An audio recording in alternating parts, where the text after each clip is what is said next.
नमस्कार बंधुरा आमी प्रकृति नीनाज आरेकटी ब्लगे सबाइके स्वागत। सकालेर अनेक शुभेच्छा अनेक भालोबासा रइलो सबार जन्य। सबाई खूब भालो थाको, साराटी दिन सबार अनेक भालो काटुक। तो बंधुरा 5टार समय उठे देखुन आमी लुचिर जन्य आटा माखछि। लुचि करब, मेये टिफिन निये स्कुले जाबे। आजके ओर स्कुल आछे, सप्ताहे माने दुदिन ओ जाय स्कुले। एई जे लुचि करेछि आर एकटु पनिर बानिয়েছি দিয়ে আবার ওকে আমার দিতে যেতে হবে। ও খেয়ে যাবে না, ও এখন একটু চা আর বিস্কিট খেয়ে চলে যাবে, সেটাও খেলো না। টিফিনও প্যাকিং করা হয়ে গেছে। এবার এই যে স্কুলে যাব, আমি স্টেশনে ওকে ছাড়তে গেছি। ওকে ছেড়ে তারপরে আমি বাড়ি ফিরবো একটু বাজার করেও। এই যে মেয়ে চলে যাবে স্কুলে, ট্রেন আসছে, ট্রেনের খবর হয়ে গেছে, গেটও পড়ে গেছে। ওকে ট্রেনে তুলে দিয়ে আমি ফিরছি এক কাপ চায়ের সাথে। আমার সকালটা আবার শুরু হলো। এই যে ব্রেকফাস্টে ওই লুচির আটাটা মাখা ছিল, ওটা দিয়ে আমরা একটু পরোটা করে নেব। আর আমার বঙ্কু সকালবেলা এসে ঘুমোচ্ছে, তার মধ্যে মাছওয়ালা এলো একটু চিংড়ি মাছ দিতে। সময় মতো, সময় বোধহয় সত্যি সময়ের মূল্য দিতে পারে না। অনেক সময় আমরা অনেক কিছু হারিয়ে ফেলি শুধু তাড়াহুড়ো করতে গিয়ে। সময়ের সাথে দৌড়ে আমরা পারি না। আসলে জীবনে সময়ের মূল্য দিতে গেলে কর্ম করে যেতে হবে।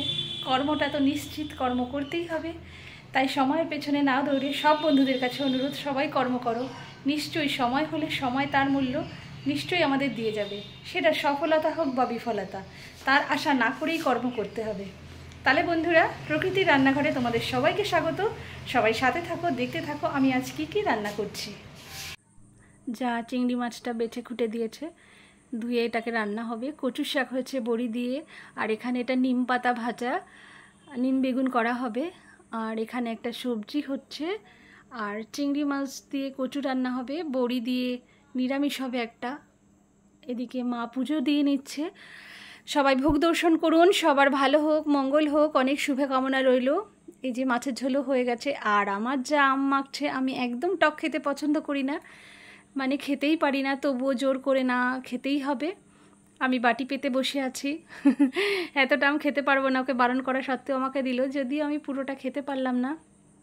এখন বাজে বিকেল 5টা, আর আমি কালকের ডিমের ঝোল দিয়ে এখন ভাত খাচ্ছি। বিকেলে সন্ধ্যা হয়ে গেছে, সবাই এখন টিফিন করছে এক কাপ চায়ের সাথে একটুখানি মুড়ি মাখা। এদিকে দেখুন আমাদের ঠাকুরের শয়ন হয়ে গেছে, শয়ন দেওয়া হচ্ছে এখানে ঠাকুরকে। রাত্রেবেলা আমার ননদ এসছে, আর তার সাথে এসেছে আমাদের মিনু রানী, যে আমাকে অসম্ভব বিরক্ত করছে। দেখুন আমি একটু জামা কাপড় গোছাচ্ছিলাম, হবেই না, ও শুধু তার মধ্যেই চলে যাচ্ছে, বিরক্ত করছে। ও খুঁজে বেড়াচ্ছে, মানে ও আসলে আমার ননদকে বলছে, মানে ওর মাকে বলছে বাড়ি যেতে। ও কিছুতেই থাকতে দেবে না, আমার বিছানায় উঠে সব লন্ড ভন্ড করছে। এই যে এবার ওর মাকে পেয়েছে, দেখুন ওর মায়ের কাছে গিয়ে মানে এটাই ও বলার চেষ্টা করছে। অবলা প্রাণী, ও তো বলতে পারে না মুখ ফুটে আমাদের মতো, মা বাড়ি চলো, তাই বলছে। চলো, বুঝে নিতে হবে। পশু পাখির মনের কথা না বুঝতে পারলে কেমন মানুষ হলাম।